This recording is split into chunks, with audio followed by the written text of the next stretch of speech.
Our reading this morning is entitled Someone Untied Your Camel by Hafiz.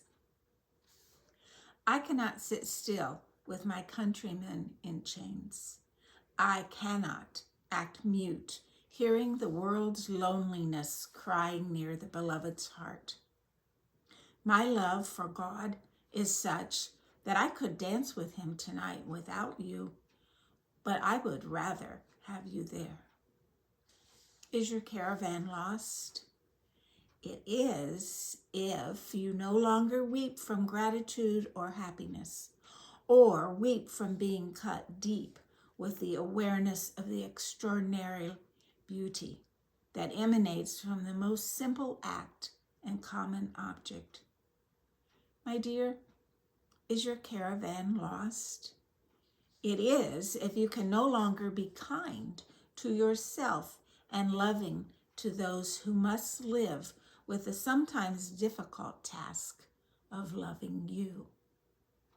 At least come to know that someone untied your camel last night, for I hear its gentle voice calling for God in the desert. At least come to know that Hafiz will always hold a lantern with the galaxies blooming inside, and that I will always guide your soul to the divine warmth and exhilaration of our beloved's tent. Hi, I'm Kevin Altevogt. I was born in Indiana, northern Indiana, where my dad was a grade school principal. Lived there through preschool, and then we moved up to Michigan to a small town called Hemlock that I'm pretty sure has more cows than people. We lived in a teacherage for a little bit, which had, I think, a lot of wasps and some really busy wallpaper from my early memory, and then lived about 2.5 miles away. I know 2.5 miles specifically because we made that trip back and forth quite often. I was a teacher's kid, so I kind of had the run of the school and the area. Everyone knew me for better or for worse, and knew our family pretty well. I have 3 siblings, one of which is 8 years, 10 years, and 12 years older than I am, so I kind of grew up in a little bit of an only child to parents who had run through the worst of it before I came along. My family is a kind of a staunch Missouri Synod Lutheran family, and so we grew up in the church. We were in the pew every Sunday. Somehow I got out of Sunday school for a few years. I'm not sure how I ever did that, but aside from that, I went to a parochial grade school and high school, and that was our structure. That was our right and wrong, and where there were some gaps or blurred corners, we had like a 150-year-old pastor who was able to answer those 7th grade questions in communion class. Somewhere around, I think, 6th grade or so, a neighbor who lived across the street from us took me in and allowed me to shoot one of his recurve bows in his backyard. His name was Mr. Rick. He was tall and I think a athletic director from the local high school. His wife was our school secretary. It was a small town. And so there was something that kind of pulled me in, and we would spend a lot of hours in the backyard flinging arrows at a foam deer target. He taught me how to shoot, how to have the proper form and judge distances.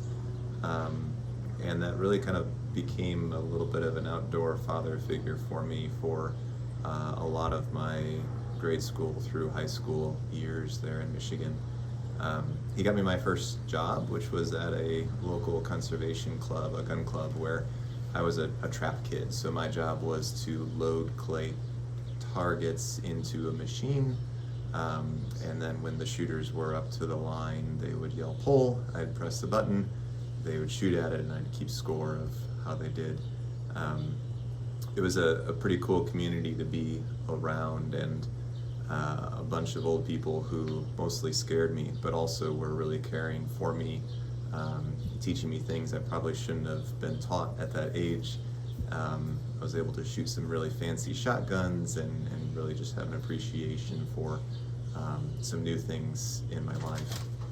I was a pretty active kid growing up. I played a lot of baseball with a couple kids on our street, and I played a lot of soccer at our school, and summer weekend baseball tournaments. My hair would bleach out, and I'd be drinking a lot of Kool-Aid from a red Coleman thermos in the dugout. That was kind of my summer, and that kind of led into high school, where I found my circle and I found my group. I played varsity baseball and soccer as a freshman. Later was senior class president, and schoolwork was just, it kind of came to me relatively easy. I don't remember sitting there for hours in my room and studying. I think aside from Spanish class, which was, as they say,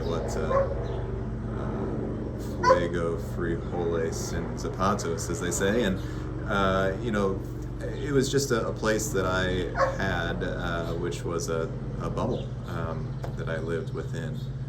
That was something my parents offered for me, and really now I understand as a privilege to grow up within. I knew things out in the world, and I was eager to go out and explore it, but nothing of it really seemed to impact me. In my free time, I'd be shooting arrows in the backyard. I'd continue to spend time in the woods. I'd be fishing at the gun club or exploring and just kind of slowly expanding my stomping grounds. In summer in high school, I worked at a golf club, golf course, and I'd spend hours sitting on a tractor cutting grass. Doing that kind of made me feel as though I needed to go to school and to go to college and contribute something a little more of capacity than sitting on a tractor for hours. There was this BASF commercial that I remember seeing where it showed like this really sick looking dude snowboarding, and the commercial went, "We don't make snowboards, we make them faster." And that really just appealed to me, is that there's this notion of taking something apart, making a little bit of a tweak and putting it back together and handing it back to some guy or some person and saying, "Here you go, I made that a little better for you." That just seemed to resonate within me. And then I headed out for college. So when I was searching for college, I really wanted to expand my bubble, my sphere and stomping grounds, and I wanted to get out. For me, that was Indiana, and it seemed as though that border there from Michigan to Indiana was like a frontier that I crossed in my 1994 red Cavalier. If you, as like a 10-year-old, would draw a car, you'd probably end up with a 1994 Chevrolet 4-door Cavalier. And so I took that car back and forth between Fort Wayne and Hemlock multiple times. Aside from that, I was able to play some soccer. It was at the D3 school, and so I was able to play there for a few years, and that was my sphere of life that I lived within at that point. I didn't become a professional snowboarder, but I did kind of take that premise, and what aligned closest to that ideal was mechanical engineering. So I studied there for 4 years and spent a lot of time between working at co-ops and internships. I spent a lot of time down in the basement working on a Baja car, which was an intercollegiate competition. Played sports during that time, and I studied my butt off. So we didn't have a whole lot of time for riffraff. I kind of feel as though I grew up pretty quick through those years of how I was managing my time, lived off campus, and spent every waking moment down there grinding or welding on that car. It was also kind of a stage getting into my first job at a tool and die shop, where I learned what engineering was kind of all about. I had this appreciation or realization rather of what drawings became. They ended up becoming a widget, a thing in steel, and when done right, they can be pieced together and make something pretty cool. If done wrong, they don't come together or they blow up, and even that's kind of fun to learn from. And yeah, it just really kind of clicked with me. My first job there, I cleaned many coffee cups. I painted the break room. I cleaned the bathrooms and took the trash out. But I was also taught how to use a mill and a lathe, and was able to turn out some parts that I designed, and what a great experience. I worked out on the shop floor for a little bit, again back with some older people who mostly terrified me, but also cared for me a lot, and taught me quite a bit of what it was within the trade to do, and to do it well. I mentioned before how I kind of grew up in a bubble, more or less. I went to a parochial grade school and high school, and so when I stepped into college, I met what I hadn't before, and that was an educator who wasn't a Christian. I think he actually called himself a devil, in jest, of course, but he took a lot of delight in extending challenges, and not just to be destructive, but as a way of educating and finding a way to tap into students. And boy, he sure tapped into me. So his really basic question or statement really was that people are within a religion simply because they're born into it. And I took a lot of defense to that no, it wasn't something I was born into. Instead, it was something that came to me as this divine gift, or that I had read every holy scripture and tablet and book, and came to Christianity as the true right way. And of course that wasn't the case, but it really did rock my world, and I tried like heck to disprove him, and because I couldn't, it left me feeling quite angry and sad and confused, almost lied to, and really kind of cracked that bubble of a sphere of influences that I grew up around.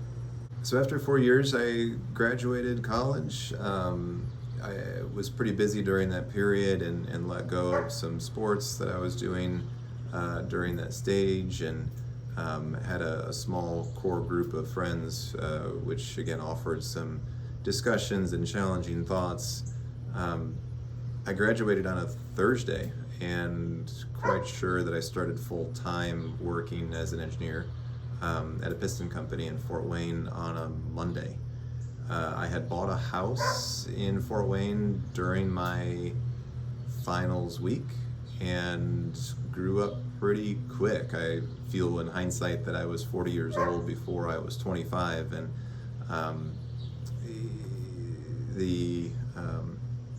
this notion of a gap year after college in hindsight would have been so valuable to me. It just didn't seem to be the right thing for me at that stage. I was able to meet some new people and continue to wrestle with this structured doctrine of Christianity, largely this notion of this circular logic that the Bible is the truth because the Bible says that it's the truth. And I spent a lot of time reading and writing and talking through, again, that pretty challenging point between what I was fed as a child as truth without challenge, and then coming back to those same statements under a different premise of reason and background. In Fort Wayne, a relationship led me further towards away from home to Columbus, and I continued to find ways to travel and create some opportunities for travel to Russia, to the UK, Spain, Peru, Mexico, India, and China, whether that was through work or just for a sake of adventure. It was something that gave me a lot of energy and broadened my sphere, it opened my eyes to various flavors and beliefs and values. And I think during those years, I started practicing yoga. I remember my first class to a studio, and to me it was a very athletic endeavor, and it also was a practice or a activity which seemed to be a little broader than it in its in its surface, I guess. And so I did spend some time practicing yoga, learning meditation and Reiki. I stopped eating meat for a year and didn't die of malnutrition. I joined a group called The Art of Living and found more parts of myself through the breath. I learned tools to bring awareness inward, postures and breathing techniques, and appreciated what could be done through dedicated practice. Similar to what drew me into archery and this premise of standing tall and having smooth breath, releasing that arrow, it seemed as though I was peeling layers back of who I was through these other tools and practices. I was living in Columbus for quite a few years and wrestling with what I could provide and what were challenges in front of me. I think in most good stories, there's this point in the story where the author is saying, it was in that moment, it was in that moment where I finally understood, or it was then, sitting on the floor looking upwards, where I realized. And that hook was at that most difficult stage, and at that point in my life, I didn't really feel I had that many tribulations in my life where I was able to climb up above or out of the mucky pit that I fell into. I had a good paying job I was good at. I had friends around me where we'd ride bicycles and screw around, and I had a roof over my head. Yet I still didn't quite have that moment. And I was tired of waiting for it, and so I created it. In 2013, I quit my job. I sold or stuffed things in my basement's parents and left with a backpack and a 60-pound cardboard box that I put a bicycle in, which I had assembled from various parts off Craigslist. I spent the first 4 months studying yoga in the Himalayas, in the Dalai Lama's backyard, because of course that's what you do when you do that sort of thing. 4 months later, a good buddy from town here, Lauren Ballhall, met me in Delhi, and we rode across 7 countries. I think it was about 2,500 miles, and ended up in Vietnam 6 months later, because that's what you do when you do that sort of thing, I guess. It was a pretty formative experience, of course, and it's something, even though it's been a long time ago, I still look back on often and reflect on.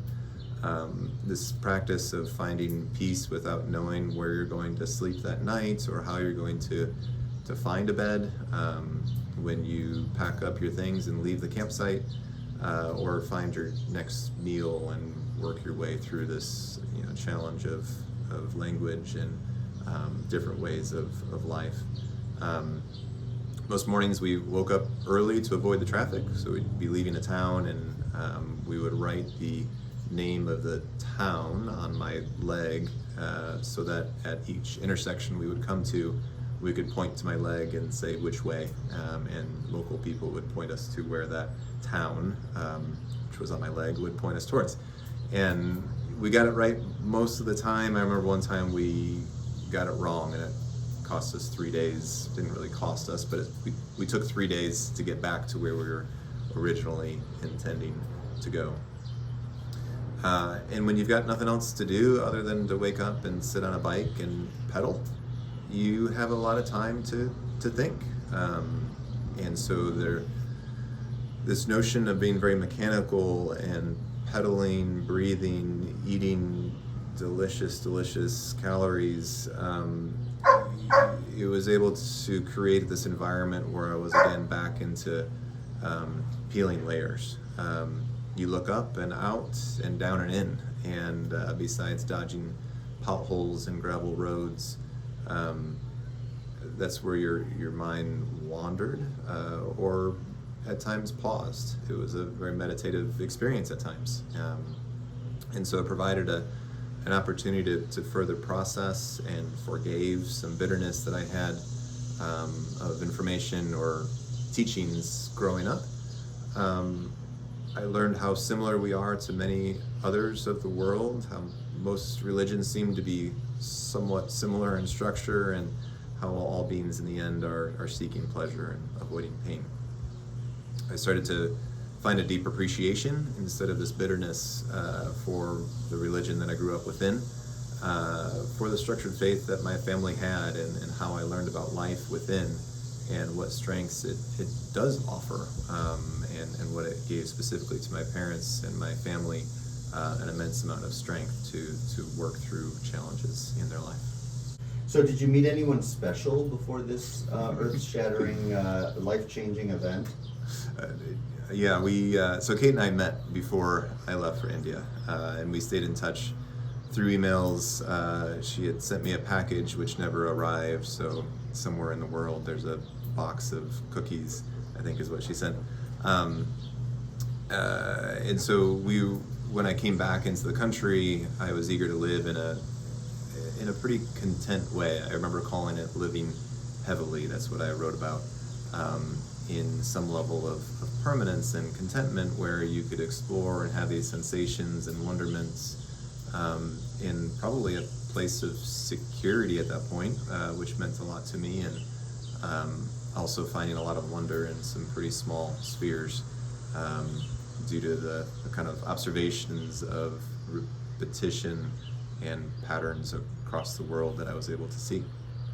I spent the winter in a cold Michigan, continued to write, continued to visit Kate, and I still kept a copy of Walden near my bed, and I really did feel as though I wanted to find a way to share what I had learned in my time and to help others in ways that I could with my talents.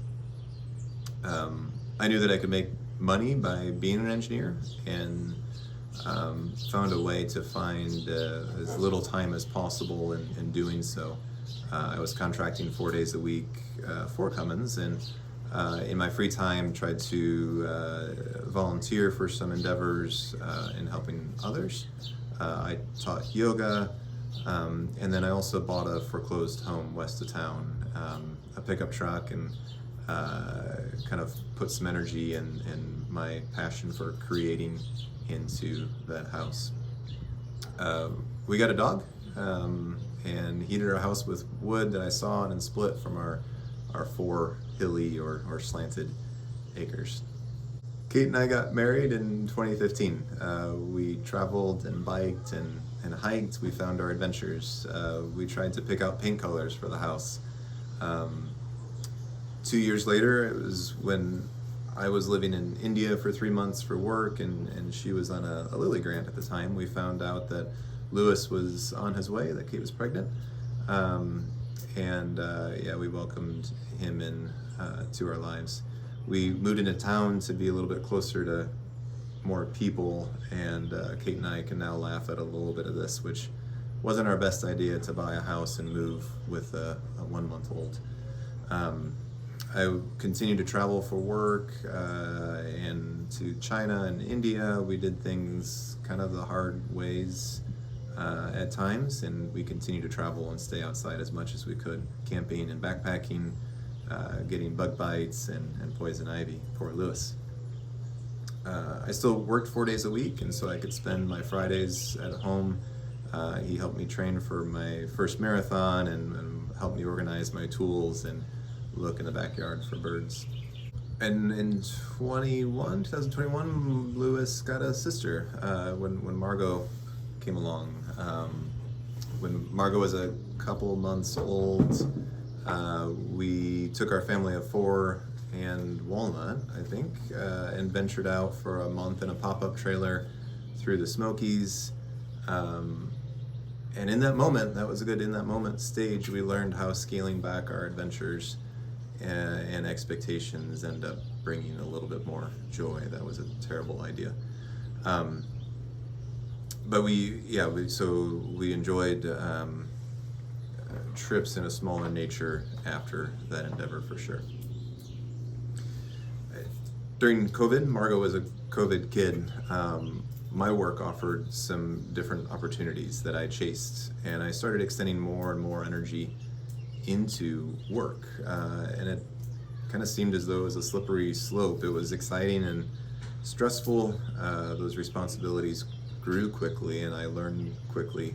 I was promoted. I built a large team and ran a global development effort of 100 plus engineers from around the world. And it kind of sucked me in. When Margot woke up crying in the middle of the night, I started thinking about work and what I had to get done this week. I got into a habit of opening my phone and checking email when I woke up, walking downstairs to make coffee at 6 in the morning, and I'd work sometimes through the night. I don't think I took a lunch break for the better part of 2 or 3 years during that stage. I was good at what I did. I found flow and, again, that excitement, but I also found a lot of stress around me most times during that period as well.